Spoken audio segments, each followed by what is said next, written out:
Valentine's Day ka ba? Bakit? Kasi, kikilig-kilig ka na naman yan kasi. Ala, kikilig-kilig na naman siya.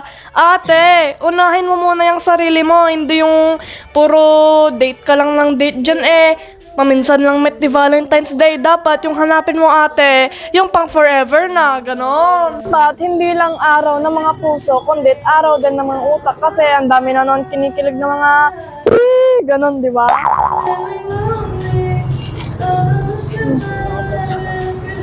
Totoo to. So, ito ang hugot line ng number 3. Ang number 3 ay, alam mo bang hindi na ako umiinom ng alak? Kasi sa'yo pa lang may tama na ako. Hala. So, kung gusto niyong malaman ang mga hugot lines niyo, punta lang kayo dito sa Pandayan Bookstore. Oh, the way it makes me